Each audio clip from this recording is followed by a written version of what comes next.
بسم اللہ الرحمن الرحیم نحمدہ ونصلی علی رسولہ الکریم اما بعد فاعوذ باللہ من الشیطان الرجیم بسم اللہ الرحمن الرحیم یا ایہا الناس قد جاءتکم موعظۃ من ربکم وشفاء لما فی الصدور وہدی ورحمۃ للمؤمنین قل بفضل اللہ وبرحمتہ فبذلک فلیفرحوا هو خیر مما یجمعون۔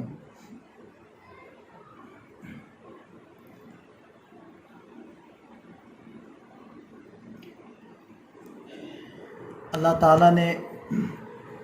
ہماری حقیقی کامیابی کو اپنے دین کے ساتھ جوڑا ہے۔ دنیا آخرت کی حقیقی اور کامل کامیابی اگر کوئی شخص لینا چاہتا ہے تو اس کو اللہ کے کلام سے سچی محبت کرنی ہوگی اور اس کے تقاضوں پر عمل کرنا ہوگا۔ اگر یہ چیز ہے تو دنیاوی اسباب کے اعتبار سے اس میں جتنی بھی کمزوری ہے وہ چل جائے گی، لیکن اگر اس بنیادی چیز کے اندر کمزوری موجود ہے اور دنیاوی مال و اسباب بہت اکٹھے کر لیے ہیں تو وہ چونکہ کامیابی کا معیار ہے ہی نہیں، تو کسی صورت میں بھی حقیقی کامیابی مل نہیں سکتی۔ آپ اس کو یوں سمجھ لیں کہ اگر میتھ کا پیپر ہے اور کوئی سائنس کے کلیات اس میں لکھتا رہے یا اسلامیات کے مختلف واقعات وہ اس میں لکھتا رہے تو ظاہری بات ہے پیپر جب میتھ کا ہے تو میتھ کی چیزیں یا میتھ کے جوابات لکھنے ہوں گے تو نمبر ملیں گے۔ تو اسی طرح جو حقیقی کامیابی ہے اس کے لیے جو مقصودی چیزیں ہیں وہ تو قرآن سے سچی محبت اور اس کے تقاضوں پر عمل ہے اور دین کو سمجھنا ہے، دین کی مبادیات کو یعنی بنیادی چیزوں کو، اساسی چیزوں کو سیکھنا ہے، اس کو اپنے عمل میں لانا ہے۔ جب وہ چیز نہیں ہے تو بقیہ ہم جو بھی سیکھتے رہیں، جتنا بھی سیکھتے رہیں اور اپنے ذہن میں یہ سمجھتے رہیں کہ شاید ہمیں کامیابی ملے گی، تو وہ حقیقی کامیابی نہیں ملے گی۔ ہاں دنیا کی تھوڑی وقتی ٹیمپریری ناپائیدار چند روزہ وہ مل جائے، جو کامیابی کا دھوکہ تو ہو سکتا ہے لیکن کامیابی نہیں ہو سکتی۔ حضور نبی کریم صلی اللہ علیہ وسلم جس زمانے میں تشریف لائے ہیں دنیا کے اندر اور جس معاشرے کی طرف آپ علیہ السلام کو بھیجا گیا ہے وہ کفر کی، شرک کی، دین سے دوری کی، اللہ سے دوری کی گمراہیوں کے اندر وہ معاشرہ پڑا ہوا تھا۔ اللہ کا تعارف نہیں تھا، نبی پاک صلی اللہ علیہ وسلم کا تعارف ان کو نہیں تھا، دین کے بارے میں کچھ نہیں جانتے تھے اور دنیاوی علوم سے بھی وہ لوگ دور تھے، اخلاقیات نامی کوئی چیز ان کے اندر نہیں تھی۔ تو اس زمانے کو تاریخ انسانی وہ جاہلیت کا زمانہ گنتی کہ وہ دور جاہلیت جس کے اندر معمولی باتوں کے اوپر لمبے لمبے جھگڑے اور عورت کو کوئی حیثیت نہ دینا، آپس میں اخلاقیات کو کوئی وجود کا نہ ہونا، لکھنا پڑھنا اس کو اہم نہ سمجھنا وغیرہ وغیرہ، اتنی خرابیاں تھیں کہ اس کو اگر ہم گننے چاہیں تو کافی وقت لگ جائے۔ لیکن نبی پاک صلی اللہ علیہ وسلم نے اس گرے ہوئے معاشرے کے اندر، اس تاریکیوں کے اندر بھٹکنے والے معاشرے کے اندر علم کی شمع روشن کی۔ اب دیکھیں کہ آپ علیہ السلام کے اوپر جو پہلی وحی اتری ہے اس وحی کے الفاظ کیا ہیں؟ اقرأ بسم ربک الذی خلق، آپ پڑھیے اس رب کے نام سے جس نے پیدا کیا۔ حالانکہ پہلی وحی نماز بھی ہو سکتی تھی، پہلی وحی وہ کلمہ طیبہ اور اس کے بارے میں اہمیت وہ بھی ہو سکتی تھی، اللہ تعالیٰ کی توحید بھی ہو سکتی تھی، نبی پاک صلی اللہ علیہ وسلم کی رسالت بھی ہو سکتی تھی، وہ پہلی وحی حج جیسے مبارک عمل اس کے بارے میں بھی ہو سکتی تھی، اور عرب لوگ تو حج کو جانتے تھے، مکہ مکرمہ ان کے پاس تھا، بیت اللہ کی خدمت ان لوگوں کے پاس تھی، اس سے بھی بات شروع کی جا سکتی تھی۔ لیکن قرآن نے کہاں سے شروع کیا؟ قرآن نے پہلی وحی جو نازل ہوئی اقرا، پہلا لفظ ہے اقرا بسم ربک الذی خلق، آپ پڑھیے اپنے رب کے نام سے، یعنی یہ حل بتا دیا قرآن نے کہ یہ جو معاشرے کے اندر گراوٹ ہے، معاشرے کے اندر اخلاقی پستی ہے، معاشرے کے اندر بے علمی اور جہالت کا اندھیرا ہے، معاشرے کے اندر یہ جو خرابیاں ہیں، بڑے چھوٹے کی پہچان نہیں ہے، تمیز نہیں ہے لوگوں کو، ان سارے مسائل کا ایک ہی حل ہے کہ ان کو وحی کے علوم سے منور کیا جائے، آشنا کیا جائے، ان کو اللہ کا تعارف کروایا جائے، ان کے ذہنوں کے اندر آخرت کا تصور بٹھایا جائے، ان کو بتایا جائے کہ انسان کیا ہوتا ہے، انسانیت کسے کہتے ہیں، انسان کی قدر و منزلت کیا ہوتی ہے، عورت کو اللہ تعالیٰ نے کیا عزت بخشی ہے، اور حساب کتاب کی کیا اہمیت ہے، ظلم کریں گے تو اس کا بدلہ کیا ملے گا، اگر قربانی دیں گے کسی کے لیے اور اس کو ترجیح دیں گے، ایثار کریں گے، تو اس کا بدلہ اللہ نے کیا رکھا ہے، جنت کیا ہے، جہنم کیا ہے، یہ علم ہے، یہ وحی الہی کا علم ہے۔ یہ وہ علم تھا جو اس طبقے نے، یعنی نبی پاک صلی اللہ علیہ وسلم کے جو براہ راست شاگرد تھے، انہوں نے اس علم کی تعلیم جب آپ علیہ السلام سے حاصل کی ہے، تو پھر دیکھیں کہ پہلے ہم ان کو دور جاہلیت میں شمار کر رہے تھے اور ان کی برائیاں گنتے ہوئے تھکتے نہیں تھے، لیکن جب وحی الہی کے علم کے مطابق اس طبقے کی تربیت ہوئی اور ان کے اندر اللہ کی پہچان آئی، آخرت کا تصور پیدا ہوا، اخلاقیات سیکھی، تو پھر ایسے ایسے واقعات اس معاشرے سے وجود کے اندر آئے کہ تاریخ انسانیت ایسے واقعات پیش کرنے سے عاجز ہے کہ ایک صحابی کے پاس جو زخمی پڑے ہیں میدان جنگ میں، اور موت کا وقت بھی قریب ہے، پیاس سے ہونٹ خشک ہیں، اور ان کے پاس پانی لایا جاتا ہے تو ساتھ سے آواز آتی ہے پانی، تو وہ ادھر اشارہ کر دیتے ہیں کہ پہلے اس کو پانی پلاؤ، اس کے پاس جاتے ہیں تو اس کے پاس سے ایک اور آواز آتی ہے پانی، ادھر اشارہ کرتے ہیں کہ تم ادھر چلے جاؤ، جب وہ تیسرے بندے کو پانی پلانے کے لیے پہنچتے ہیں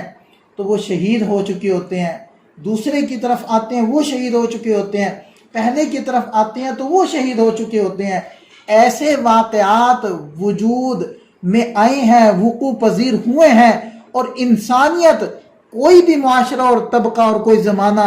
ایسے واقعات پیش کرنے سے عاجز ہے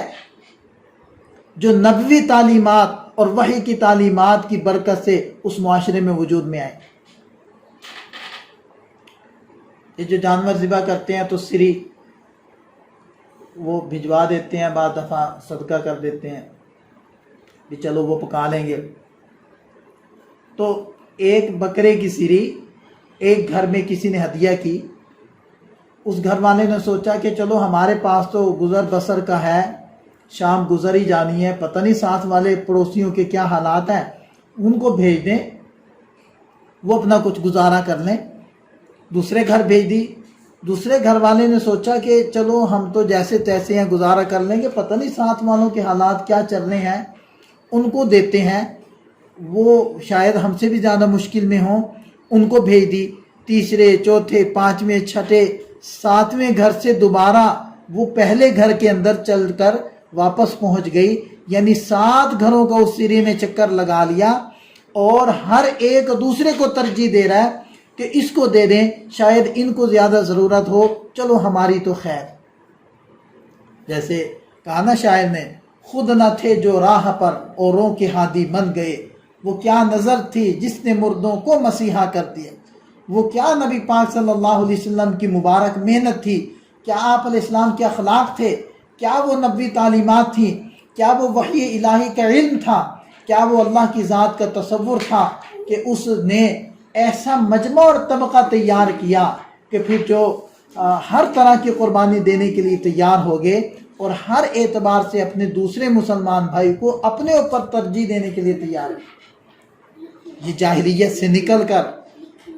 وہ تابندہ ستارے بن گئے،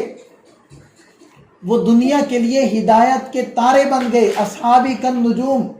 اللہ کے نبی صلی اللہ علیہ وسلم نے فرمایا میرے صحابہ آسمان کے چمکتے ہوئے ہدایت کے تارے ہیں۔ بِأَيِّهُمُ اقْتَدَيْتُمْ اِهْتَدَيْتُمْ، تم ان میں سے جس کی بھی اتباع کرو گے، جس کے بھی پیچھے چلو گے، اللہ تمہیں ہدایت سے نوازے گا۔ وہ کیسے آسمان کے ستارے بن گئے؟ وہ کیا تعلیمات تھی؟ وہ یہی وحی الہی کی تعلیمات تھی۔ خود نبی پاک صلی اللہ علیہ وسلم نے اپنا جو تعارف کروایا ہے وہ کن الفاظ میں کروایا؟ انما بعثت معلما، مجھے تو ایک استاد بنا کر بھیجا گیا۔ استاد کی مسند خود نبی پاک صلی اللہ علیہ وسلم کی مسند ہے، مجھے تو ایک سکھانے والا بنا کر بھیجا گیا۔ آپ دیکھیں کہ اسلام میں تعلیم کی اہمیت کتنی تھی کہ جو بدر کے موقع کے اوپر قیدی جو قید کے اندر آئے تو ان کو اس شرط کے اوپر رہا کیا گیا کہ وہ 10 افراد کو، ناخواندہ افراد کو پڑھنا لکھنا سکھا دیں تو وہ آزاد ہیں۔ اس قدر اہمیت دی گئی تعلیم کو۔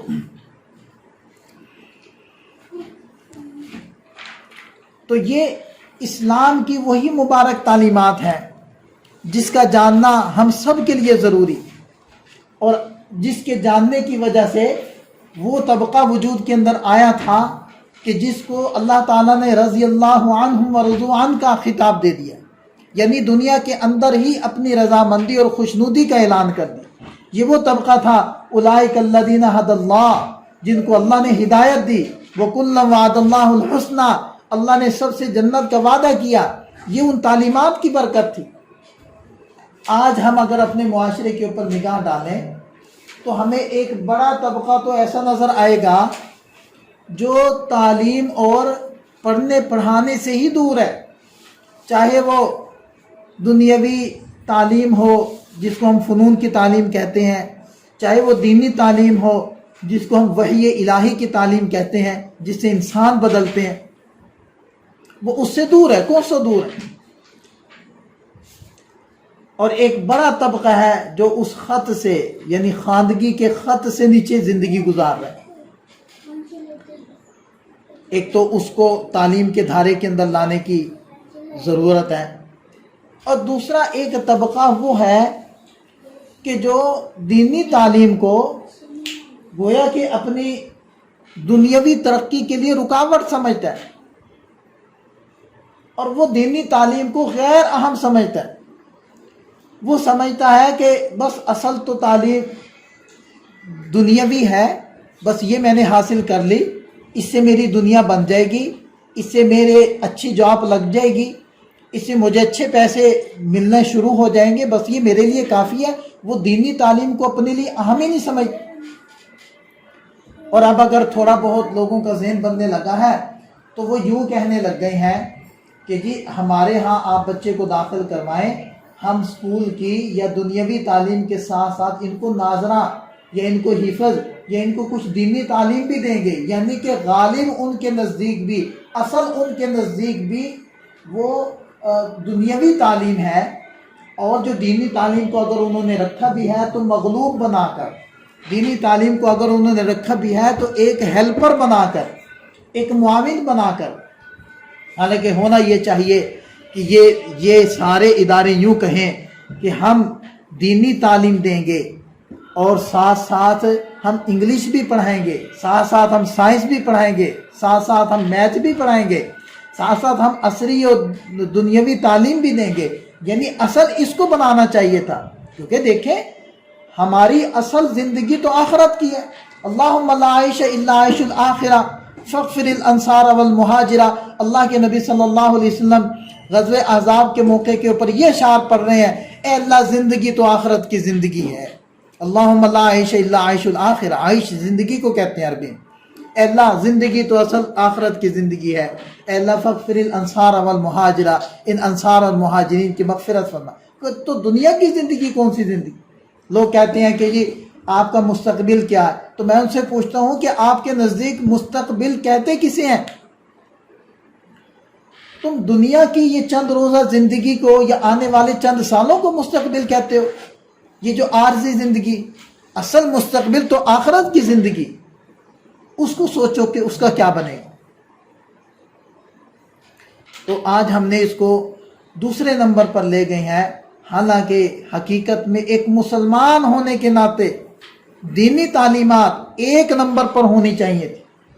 کیونکہ وحی الہی تو یہ ہے، انسان کو انسانیت سکھانے والی تعلیمات تو یہ ہیں۔ بقیہ جتنی بھی تعلیم ہے، دیکھیں اسکول کالجز اور یونیورسٹیز کے اندر جو پڑھایا جا رہا ہے ہم اس کی مخالف نہیں ہیں، ہم اس کے طرفدار ہیں، ہم خود اس کے داعی ہیں، ہم خود ان چیزوں کو سیکھ کر اور پڑھ کر آئے ہیں، اور اپنے طلباء کو ہم باقاعدہ پرائیویٹ طور پر ہم امتحانات دلواتے ہیں اور پی ایچ ڈی تک ہم کرواتے ہیں، علماء کو ہم پی ایچ ڈی کرواتے ہیں اور ان کو ترغیب دیتے ہیں، ان کو راستے بتاتے ہیں، مطلب اس چیز کے مخالف نہیں ہیں، اور وہ ایک وقت کی ضرورت ہے اور وہ کرنا چاہیے، لیکن یہ سمجھ لینا چاہیے کہ یہ جو کچھ بھی ہے یہ صرف پیسہ کمانے کے طریقے ہیں،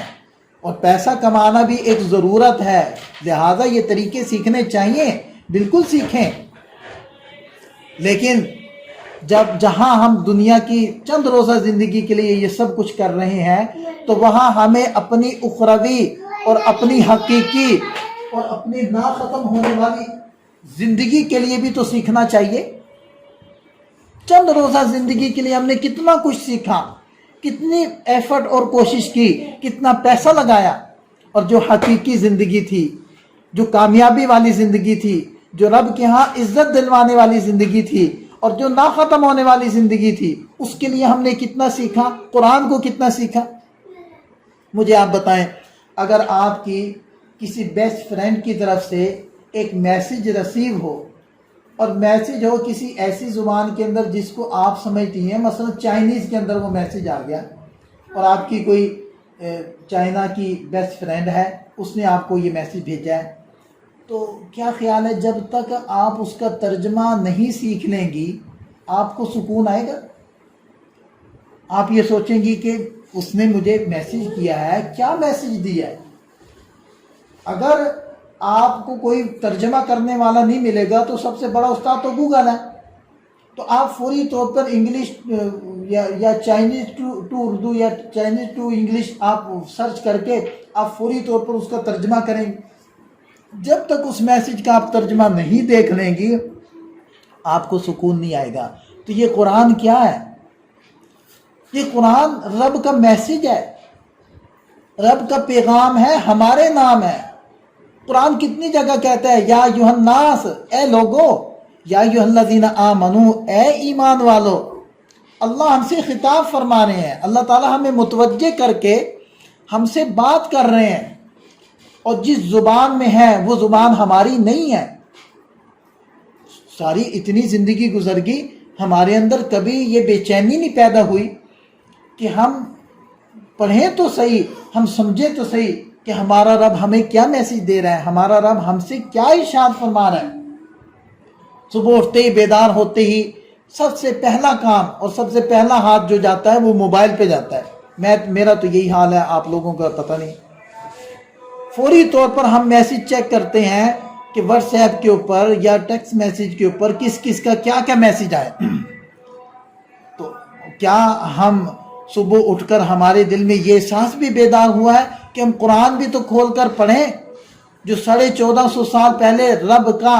میسیج آیا تھا، رب کا پیغام آیا تھا، محمد عربی صلی اللہ علیہ وسلم نے پڑھ کر سکھایا تھا، اور حضرات صحابہ کرام نے سمجھ کر اپنے عمل میں لایا تھا، اور پھر اسی سمجھنے اور عمل میں لانے کی برکت سے اللہ نے پوری دنیا میں ان کو چمکایا تھا۔ میں بھی تو وہ میسیج پڑھوں، میں بھی تو اس کو سیکھوں، میں بھی تو اس کو سمجھوں، میں بھی تو اس کو عمل میں لاؤں، اور میرے یہ دنیا کے اور جو میرے انفرادی اور اجتماعی مسائل ہیں وہ حل ہوں۔ لیکن کیا ہے کہ زندگی گزر گئی 40 سال عمر عزیزت گزشت، مزاج تو از حال طفلی نگشت۔ 40 سال عمر گزر گئی اور بچپنا ہمارے اندر سے گیا نہیں۔ گھنٹوں ہم فیس بک پر تو ضائع کریں گے، گھنٹوں ہم میسیجز اور فضول چیٹ پر تو کریں گے، لیکن ہمارے پاس 15-20 منٹ بھی نہیں ہے قرآن کو سیکھنے اور سمجھنے کے لیے۔ انگلش کو تو ہم نے سیکھا ہے، سیکھنی چاہیے، عالمی زبان ہے، بالکل ضرورت ہے، اور اتنا سیکھا ہے کہ ہم انگلش کی ٹیوشن پڑھا سکتے ہیں، انگریزوں کو بھی ہم انگلش سکھا سکتے ہیں۔ اور اگر نہیں سیکھا تو ہم نے قرآن کو نہ سیکھا، قرآن کی زبان کو نہ سیکھا، ہم نے سمجھا کہ یہ مدرسے والے جانے۔ بھی مسلمان صرف مدرسے والے ہیں، ہم مسلمان نہیں ہیں۔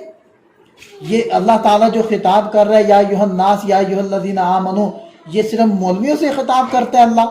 اللہ تعالیٰ تو سارے ایمان والوں کو خطاب کر رہا ہے۔ قرآن تو سب کی طرف آیا ہے، سب کو متوجہ کرتا ہے۔ تو اس لیے اس چیز کی ضرورت ہے کہ ہم اس علم کی اہمیت کو، اس علم کی ضرورت کو اپنے اندر پیدا کریں اور احساس بیدار کریں کہ واقعتاً ہم نے اب تک جو نہیں کیا وہ جرم کیا۔ اب ہمارے اندر اللہ تعالیٰ نے جو تھوڑی سی رحمت پیدا کی ہے، شوق پیدا کیا ہے، اب ہم نے اس شوق کو ٹھنڈا نہیں ہونے دینا، اس شوق کو مزید اس میں اضافہ کرنا ہے، اور پھر ہم نے قرآن کے علم کو سیکھنا ہے۔ وہ نبوی تعلیمات ہم نے سیکھنی ہے۔ وہ کیا تعلیمات تھی، وہ کیا اصول تھے کہ جن کو سیکھ کر صحابہ کرام دنیا میں معزز ہوئے۔ وہ معزز تھے زمانے میں مسلمان ہو کر، ہم خوار ہوئے تارک قرآن ہو کر۔ ہم نے اس قرآن کو چھوڑ دیا، ہم خوار ہو گئے، رسوا ہو گئے، ہم پس گئے، ہم لوگوں کے ماتحت ہو گئے، ہم خالی کشکور لے کر لوگوں کے درباروں پر پھر رہے ہیں، کبھی MIF کے پاس جا رہے ہیں، کبھی امریکہ اور چائنا کے پاس جا رہے ہیں، اور وہ لوگ اسی قرآن پر عمل کر کے اس کو سامنے رکھ کر دنیا میں معزز بنے، اور مدینہ طیبہ میں خزانوں کے وہ ڈھیر لگے کہ مدینہ طیبہ میں کوئی فقیر نہیں تھا، کوئی ایسا بندہ نہیں تھا جس کو زکوٰۃ دی جا سکے، سارے ہی صاحب نصاب تھے۔ تو یہ اس چیز کی ضرورت ہمیں محسوس کرنی چاہیے، اور ہمیں دینی تعلیمات کو پہلے نمبر پر رکھنا چاہیے۔ بقیہ ہم سیکھیں، جو زبان بھی سیکھیں، جو تعلیم بھی سیکھیں، ہمیں ہمارا مذہب نہیں روکتا، ہمیں ہمارا دین نہیں روکتا، ہمیں کوئی عالم فاضل، کوئی مفتی نہیں روکتا۔ ہم کالج میں جائیں، یونیورسٹی میں جائیں، جو کچھ پڑھنا ہم بالکل پڑھیں، لیکن پہلے نمبر پر فرسٹ جو ہماری پرائرٹی ہوگی وہ اسلامی تعلیمات ہوں گی، وہ قرآن ہوگا، وہ نبوی ارشادات اور تعلیمات ہوں گی، جس سے ہم حقیقی معنی میں مسلمان بنیں گے۔ اور دیکھیں کہ وہی تعلیمات ہم نے چھوڑی ہیں، تو آج ہم گویا کہ آر کا سبب بنے ہوئے ہیں، اور ہم غیر مسلموں کے لیے اسلام میں داخل ہونے کے لیے رکاوٹ بنے۔ اللہ تعالی ہم سب کو معاف فرمائے، اور یہ جو جذبہ آپ حضرات میں پیدا ہوا ہے، اللہ تعالیٰ اس کی آبیاری کی ہمیں توفیق عطا فرمائے، اس کو ہمیشہ جوان رکھے،